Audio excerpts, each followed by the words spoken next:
In this lesson, we are going to talk about your WordPress admin area.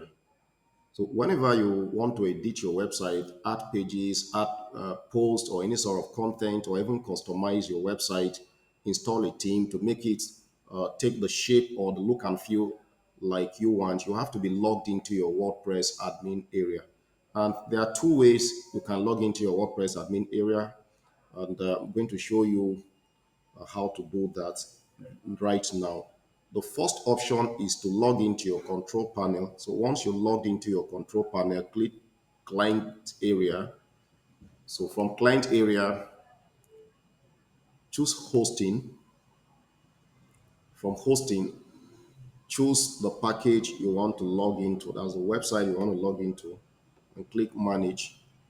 So once you click manage, it's going to open up a set of tools. And one of the first set of tools here will be WordPress admin. So if you click here, it's going to take you to your admin area, and you may be required to enter the credential, website credential. That's your username and the password you use when you were creating the website, when you were installing WordPress on the domain. So this is your WordPress admin area.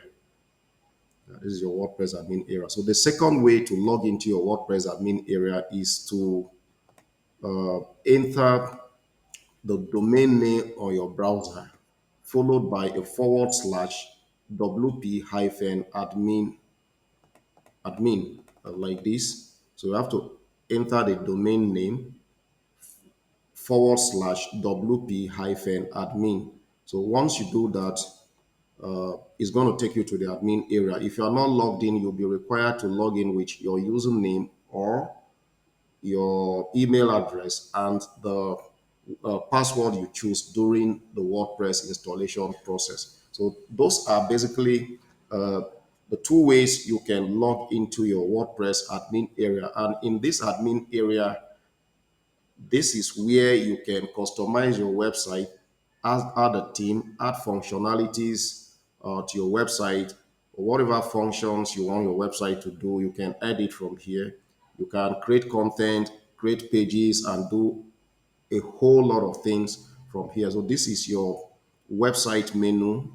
This is your admin menu. You can see the dashboard. You can see a whole lot of options here: post, media, pages, comments, appearance, plugins, users, tools, settings, stack catchy, and so on and so forth. So basically, this is how you can log into your WordPress admin area. And in the next lessons, we are going to be talking about some of the things you can do in your WordPress admin area, like installing a theme and customizing your website.